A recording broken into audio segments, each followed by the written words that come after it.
Hola, ¿qué tal? Esto es Tus Derechos, una iniciativa del Tribunal Constitucional que junto a TV Perú buscan precisamente eso, acercarle sus derechos porque es información que usted necesita saber y además necesita también poder manejar, como por ejemplo saber, conocer cuánto tiempo se nos puede mantener privados de nuestra libertad, detenidos, retenidos, sin ponernos a disposición de un juez. Hoy en Tus Derechos hablamos de eso, hoy en Tus Derechos hablamos sobre libertad personal. Soy Rocío Aliaga, bienvenidos. La vida, la integridad y la libertad personal son derechos esenciales que todos los seres humanos tienen sin distinción alguna. Estos derechos reconocidos en la Constitución Política y en las normas internacionales de protección de los derechos humanos deben ser promovidos y protegidos por el Estado, pues constituyen el soporte existencial para el ejercicio de otros derechos. Es así como en todo el capítulo 1 de la Constitución Política del Perú, capítulo que comprende en los derechos fundamentales de la persona, se estima la libertad en todos sus aspectos. De hecho, la Constitución consagra en su artículo 2, inciso 24, que nadie puede ser detenido sino por mandato escrito y motivado del juez o por las autoridades policiales en caso de flagrante delito. El detenido debe ser puesto a disposición del juzgado correspondiente dentro de las 24 horas o en el término de la distancia. Estos plazos no se aplican en los casos de terrorismo, espionaje y tráfico ilícito de drogas. En tales casos, las autoridades policiales pueden efectuar la detención preventiva de los presuntos implicados por un término no mayor de 15 días naturales.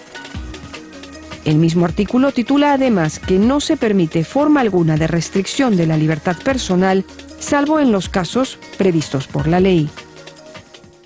A esos casos es a los que nos vamos a referir en el programa de hoy, que atenderemos una sentencia del Tribunal Constitucional, institución que estableció en un fallo con carácter de precedente vinculante que los plazos de la detención policial que establece la Constitución son plazos máximos de carácter absoluto, fuera de los cuales la privación de la libertad de una persona resulta arbitraria. 15 días y 24 horas o el término de la distancia. Una vez vencido el plazo máximo, el detenido debe ser puesto a disposición del juez competente para que éste determine la imposición de la medida de coerción personal o la libertad que corresponda. Muy bien, y ese era el informe que siempre nos apoya para comprender un poco más el tema que conversamos para ustedes aquí en Tus Derechos, esta vez sobre la libertad personal. Vamos a hablar, ¿no, Felipe? Buenos días. Esta vez acerca de una sentencia que también llega al Tribunal Constitucional de una persona que se lo retiene en exceso, ¿no? Se lo detiene en exceso sin ponerlo a disposición de un juez. ¿Cuál es el límite?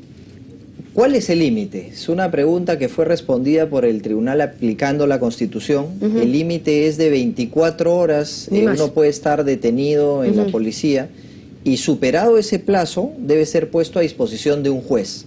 Ahora, hay excepciones. ¿Cuáles? ¿Qué ocurre si el juez está muy lejos de donde queda la dependencia policial en la cual está retenida la persona que ha sido privada de su libertad? ¿Qué ocurre? ¿Qué ocurre? Bueno, la Constitución establece un término jurídico que se denomina en el término de la distancia. Quiere decir que si es imposible físicamente hablando... Hasta lo que le tome llegar. Exactamente. En las 24 horas más, lo que se conoce como el término de la distancia.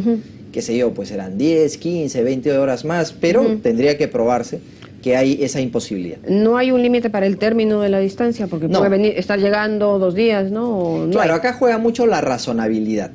Tiene este concepto, ¿no? que informa las actuaciones en general de la administración pública, que debe ser razonable. Y la otra excepción es de 15 días para los delitos muy graves que establece la Constitución, ¿no? En los cuales en 24 horas es un tiempo muy reducido como para que la policía pueda obtener la investigación que está buscando. Me estoy refiriendo a tráfico ilícito de drogas, a terrorismo y a espionaje.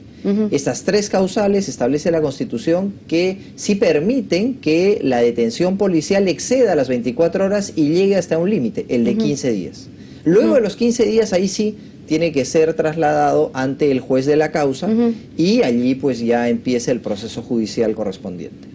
Para otros delitos que no sean estos de gravedad que comentas, el tope es 24 horas y no hay menos. Así es, esos son los plazos. Incluso el Tribunal Constitucional hace mucho tiempo estableció un precedente vinculante en esa materia, interpretando que la Constitución debe ser leída así, porque es una garantía para nosotros los ciudadanos de que si válidamente somos detenidos, pues la policía solo tiene 24 horas para mantenernos en esa situación y superado ese plazo está obligada a ponernos a disposición de un juez. Situación en la que esperamos nunca estar incursos ni nosotros ni los televidentes. Así haya flagrancia, si es que no es alguno del delito grave que es los que has comentado, solo es hasta 24 horas. Así es. Bueno, para ser detenido, pues ese es otro tema, ¿no? Porque el que tú estás invocando es el cómo se detiene a alguien.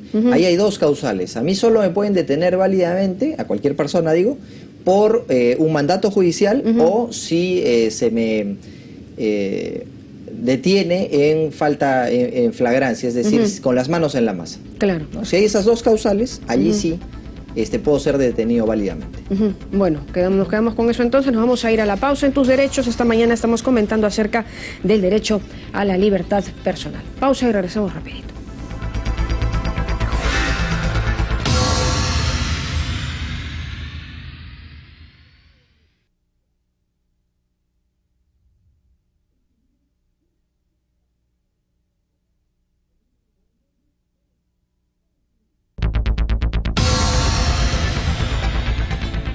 Continuamos con el programa Tus Derechos y tenemos la grata presencia del doctor Julio Rodríguez, quien es profesor de Derecho de la Universidad de San y destacado abogado penalista, con quien vamos a analizar el derecho a la libertad personal con motivo de una sentencia que recientemente ha dictado el Tribunal Constitucional. Buenos días, doctor Rodríguez. Gracias por su gentil invitación. Qué ocurrencia, al contrario.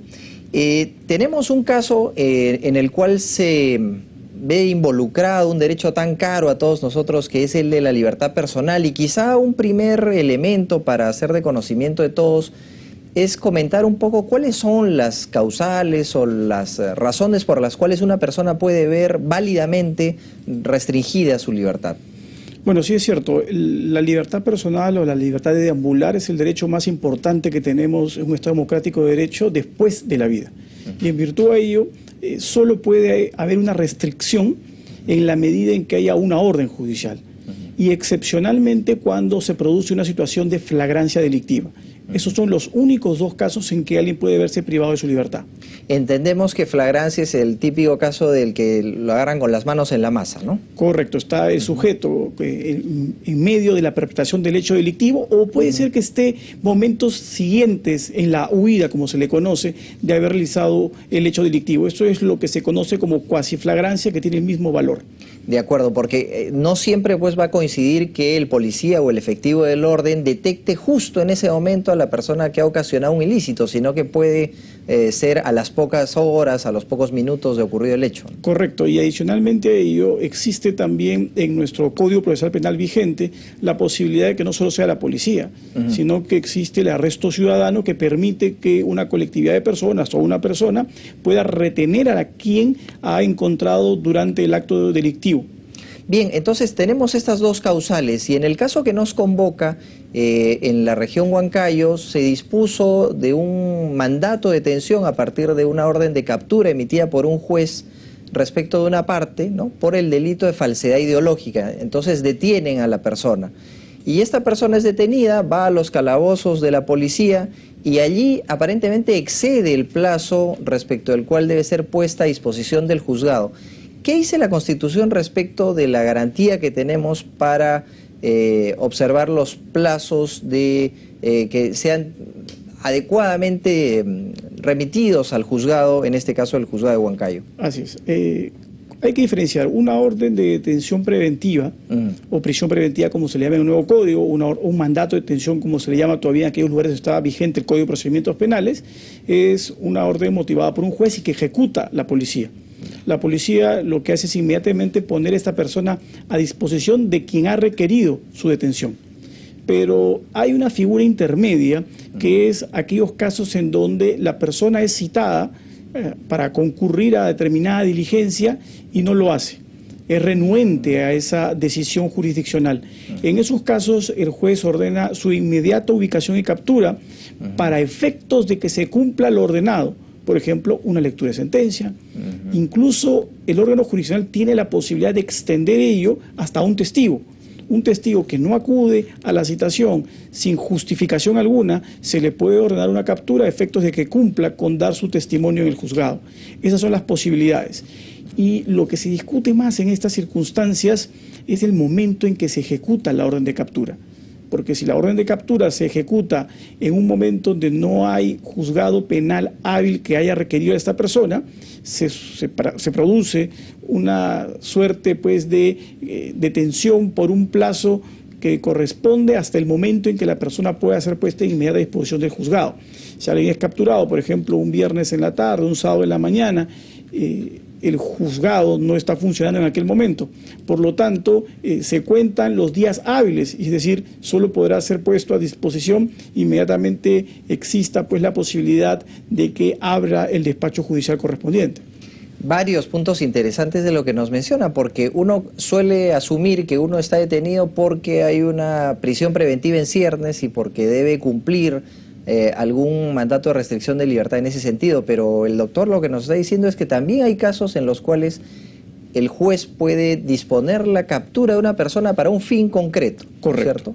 Y eso implica que la persona no va a quedar detenida, sino simplemente que se restringe su libertad hasta el momento en que acude al juez y ahí queda ya en principio libre, queda sin necesidad de acudir ante un centro judicial. Correcto. ¿Por qué? Porque la orden simplemente es para ejecutar parte de las diligencias requeridas en el proceso. Entonces, cumplida la diligencia, si respecto a esta persona no existe una orden de prisión preventiva o mandato de detención, tiene que ser puesta inmediatamente en libertad. Correcto. Y cuando un policía detiene a una persona, el policía naturalmente tiene un tiempo, tiene un plazo para hacer algunas investigaciones mínimas que le permitan tener noticia del caso y poderlo someter a disposición de un juez, pero para eso hay un plazo que debe observar. ¿Cuál es ese plazo y qué excepciones existen? La norma es bien clara, debe ser de forma inmediata, ¿no? Y lo que se entiende es que estos plazos no pueden superar las 24 horas. Correcto. ¿No? Incluso cuando hay un detenido en caso de flagrancia por un delito común, la policía tiene que ponerlo dentro de las 24 horas siguientes a disposición del fiscal. Y el fiscal inmediatamente va a tener que o ponerlo en libertad porque inicia investigación, o en su defecto el fiscal lo que puede hacer es formalizar una denuncia ante el Poder Judicial y hacer un requerimiento de prisión preventiva. De acuerdo. ¿Y qué ocurre si es que, como en este caso, se le detiene a alguien en La Merced que queda muy lejos de Huancayo, entiendo, y no hay la posibilidad de ponerlo a disposición de un juez a las 24 horas, ¿no? Existe este término que se llama el término de la instancia, ¿no? ¿Sobre eso hay alguna regulación? ¿Cómo sabemos cuáles son los términos de la instancia? Los términos de la instancia están regulados y por lo tanto ahí se establece cuáles son los tiempos que más o menos se toma para poner a disposición a una persona, porque puede ser, pues en este caso, La Merced y Huancayo sí distan, pero la distancia no es tan grande, porque podría tener casos incluso más extremos. Una persona requerida en Tumbes y se encuentra en Tacna. Entonces yo tengo que tomar en consideración todos los mecanismos de transporte a efectos de establecer el término de la distancia, y eso es lo que se ha hecho. Y se calcula sobre la base no solo de la distancia, sino de la accesibilidad.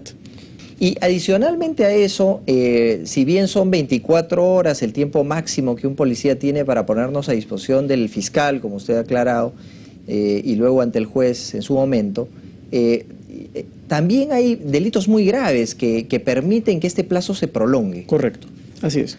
Un delito común en flagrancia permite 24 horas, pero los delitos que tienen una especial gravedad, caso de terrorismo, narcotráfico, ahora también han incorporado algunas figuras muy especiales en donde se puede llegar hasta 15 días. Claro, espionaje, ¿no? ¿No? También, así es, espionaje, en tema de lavado de activos también lo están haciendo. Entonces se puede a esta persona mantenerla por un periodo mayor.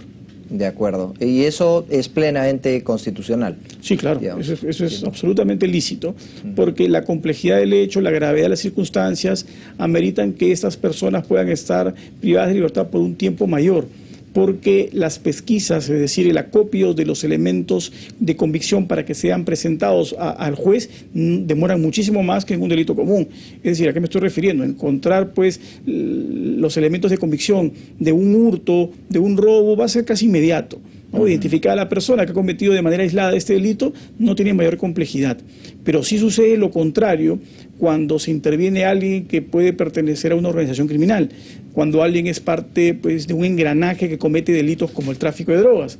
Ahí en 24 horas es imposible poder reunir los elementos de convicción suficientes y en esos casos excepcionalmente se ha ampliado el plazo de detención preliminar. De acuerdo. Vamos a seguir con el doctor Rodríguez comentando este derecho a la libertad personal con motivo de una sentencia del Tribunal Constitucional, y lo hacemos después de esta pausa.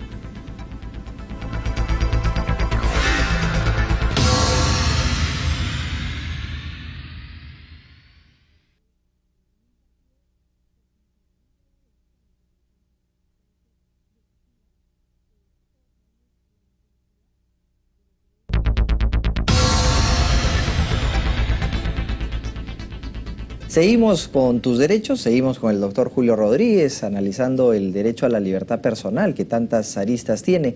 Y este derecho puede verse protegido mediante una garantía constitucional, mediante una acción, ¿no?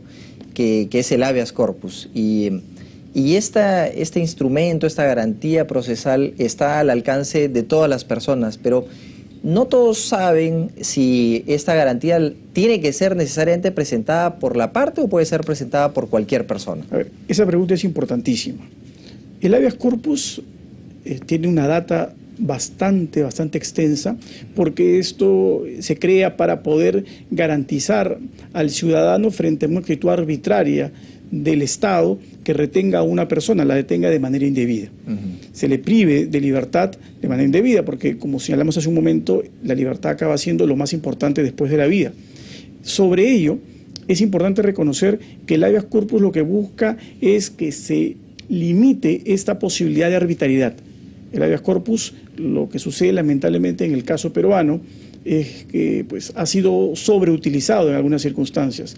Y esta sobreutilización ha generado que muchos jueces no lo apliquen, porque en la práctica es tan necesario tener un habeas corpus que la norma no exige ninguna formalidad. Uno puede presentar un habeas corpus escrito en un papel servilleta, lo puede hacer de manera oral. No hay ningún tipo de formalidad para ello por la gravedad de las circunstancias. Y por lo tanto, teniendo en cuenta esta naturaleza que tiene el habeas corpus, es cualquier persona la que la puede interponer incluso en favor de otro. Porque obviamente a veces la persona perjudicada no tiene la capacidad de poder accionar un habeas corpus. Entonces claro. Cualquiera que tenga interés legítimo puede presentar un habeas corpus en favor de otro. De tal manera entonces que no es para nada formal, se puede presentar hasta, bueno, se puede presentar hasta verbalmente, bien digo, y no tiene que ser por escrito, y lo puede hacer cualquier persona, ¿no? Así es. Correcto. Y bueno, y en el caso este que nos convoca, efectivamente lo presenta otra persona, ¿no? En beneficio del favorecido, como se suele llamar a la persona que se ve beneficiada con el habeas corpus. Y lo que se dice es que esta persona no fue trasladada de la Merced hacia Huancayo porque no había el suficiente dinero como para que se materialice ese traslado, en la medida que el Poder Judicial se había demorado en remitirle los fondos necesarios a la Policía Nacional, a fin de que la Policía Nacional cumpla con sufragar el financiamiento correspondiente que permite este traslado. ¿Qué impresión le merece esta excusa que en buena cuenta dio el policía o los policías que tuvieran a su cargo esta mantención o retención de la persona privada de libertad? Bueno, esto también nos obliga a contrastar la norma con la realidad. Y la realidad señala muchísimas veces que los órganos competentes no tienen los recursos para ello. Yo he visto casos en donde clientes lo que han hecho finalmente es sufragar ellos los gastos para que el traslado se haga más rápido, claro, aun cuando no les compete hacerlo. En buena cuenta esto debería ser exclusivamente una competencia que tenga quien ejecuta esta orden. Y los órganos de ejecución tendrían que recibir del órgano jurisdiccional la transferencia de todo aquello que requieran para efectos de cumplir con los traslados de las personas detenidas para que no se produzca una detención arbitraria. Claro, porque es dramático que el Estado justifique a través de sus distintos organismos, la policía, el poder judicial, el que corresponde, justifique esta retención indebida de libertad de una persona por falta de fondos, ¿no? Porque no hay cómo trasladar a la persona de la policía o de la dependencia policial al juzgado, ¿no? Con lo cual se agrede el derecho a la libertad de esta persona injustificadamente, ¿no? Y eso lleva a una situación clarísima. El habeas corpus en esos casos tiene que funcionar, porque no le puedo trasladar la responsabilidad de que esta persona vaya a ser conducida hacia el órgano jurisdiccional para que ella sufrague los recursos si es que no existen ellos. Entonces, no puedo cargarle ese peso a quien es detenido. Eso le corresponde, obviamente, al organismo estatal que ejecuta la orden. Claro, es manifiestamente injusto, además, ¿no? Y el drama se acentúa más, quizá, porque como se comenta en la sentencia, una parte, los policías que son de alguna manera cuestionados con esta medida, refieren que fue voluntaria la decisión de la persona, que él aceptó quedarse detenida en la policía porque hasta lo trataban bien, señala en la sentencia, y por lo tanto ellos decían, bueno, si voluntariamente la persona ha consentido en mantenerse privada de libertad, ¿yo por qué voy a ser responsable de una agresión, ¿no? Frente a este argumento, ¿cómo responder? Bueno, es que yo digo que ese argumento es absolutamente irracional. ¿No? O sea, si la persona no es la que tiene que decidir quedarse privada de su libertad, sino hay que respetar los plazos que la ley establece. Y no, por el contrario, si no tenían los recursos para trasladarlo, ¿no? Lejos de tener esa actitud, debieron inmediatamente comunicar al juzgado y oficiar al juzgado que si no podían mandar los recursos, esta persona a las 24 horas iba a tener que ser puesta en libertad. Y hubo un tema que quizá lo pasé un poco de soslayo, que usted mencionaba que había personas que son detenidas un viernes, ¿no? Un sábado, y eso lo vemos frecuentemente en los medios de comunicación, que es como tanta coincidencia que siempre las detenciones sean los viernes porque están como obligados a mantenerse detenidos sábados y domingos, ¿no? En las carceletas correspondientes. Sí, porque ahí no hay posibilidad alguna de que el juzgador pueda realizar la diligencia correspondiente. Y como las diligencias se hacen en días hábiles, entonces lo que suelen hacer es que si yo te detengo un viernes, sábado y domingo son inhábiles y computan a partir del lunes. Por eso usualmente los lunes a primera hora son trasladados. En realidad es un tema pendiente de tratar, ¿no? No solo pendiente de tratar, sino que lamentablemente nuestro enorme déficit de recursos para el Poder Judicial y para el Ministerio Público generan que en la práctica se producen estas incongruencias, porque la norma debería señalar que el juzgado contar con los recursos necesarios para que en cualquier momento se pueda efectivizar. En otros países esto se hace inmediatamente. Inmediatamente la persona se le pone a disposición, se convoca al órgano jurisdiccional para que se pueda, en esos casos excepcionales, realizar la actividad que se requiera.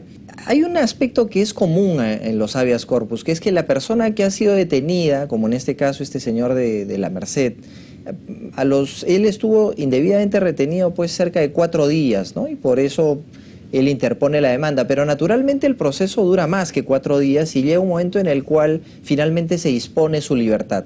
¿Es que acaso un habeas corpus está condenado a recibir lo que los abogados le denominan la sustracción de materia? Porque tarde o temprano lo van a liberar, ¿no?, a esta persona.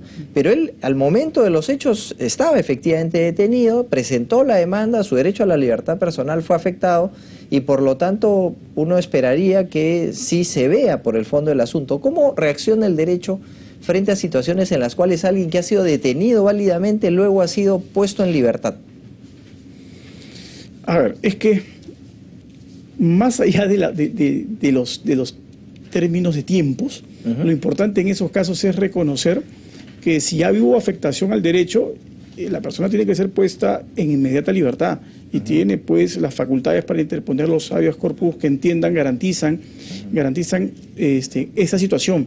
Pero eso no significa que el juez, ¿no es cierto?, de turno pueda cautelarmente, ¿no?, poner en libertad a la persona. Hay medidas cautelares porque si ya estoy afectando el derecho, ¿no?, ponerlo en libertad de manera inmediata y después continuar el procedimiento de habeas corpus, significa que estoy respetando la naturaleza que tiene, proteger la libertad. Entonces, muchos jueces a veces no lo hacen. Quieren tratar de acopiar los elementos de investigación y no actúan de manera cautelar, de manera inmediata. decir, poner a la persona en libertad, y si hay algo que analizar, se analiza posteriormente. Eso es lo que debería hacerse, porque ya pues carece de objeto, como usted mismo lo ha señalado, que una persona no le dé favorable habeas corpus cuando está en libertad. Claro, sí, pues es evidente. Muy bien, agradecemos muchísimo al doctor Julio Rodríguez por habernos apoyado en este tratamiento del derecho a la libertad personal, y vamos a volver con las frases del programa. La libertad personal es el derecho más importante que tenemos en un Estado democrático después del derecho a la vida. Solo puede haber una restricción de la libertad al existir una orden judicial o cuando se produce una situación de flagrancia delictiva. Muy bien, esas eran las frases, las opiniones del programa, pero creo que han quedado más que en claro, ¿no? Los plazos que además han quedado ahora más en relieve con la decisión del Tribunal Constitucional. Sí, es un asunto de la máxima importancia porque es un derecho muy caro para todos nosotros, el derecho a la libertad personal, este derecho que nos permite transitar libremente por el territorio nacional y que puede verse válidamente, hay que decirlo, se puede ver válidamente restringido, pero para eso se necesitan pues estas dos condiciones, ¿no? Mandato judicial y no estar incurso en una causal de flagrancia, ¿no? Con las manos en la masa, como comentábamos. Claro, de esclarecerse la situación antes de las 24 horas, ¿puede ser liberado o siempre se toma ese máximo? Por cierto, el policía que ha detenido a una persona que probablemente considera que está satisfecha su investigación, podría disponer la liberación de una persona antes de las 24 horas, sí. Pero suena raro, ¿no? O sea, esa hipótesis es probable, pero si lo ha detenido por un mandato judicial, pues debe ir donde el juez el juez que fue el que dispuso la detención, conozca a la persona, le tome la declaración correspondiente y se inicie el proceso. Ya. Y por otro lado, si se le ha capturado a una persona con las manos en la masa, pues lo lógico es que sea también derivado a un juez. Entonces, habrá que cumplirse las 24 horas, pero no más que eso. Bueno, hemos llegado al final, en el que siempre les comentamos que cualquier sugerencia que ustedes estimen y que podamos conversar aquí en el programa, nos la hagan llegar a través de nuestras cuentas en las redes sociales. Continúen TV Perú, mucho más que ver. Chao, chao.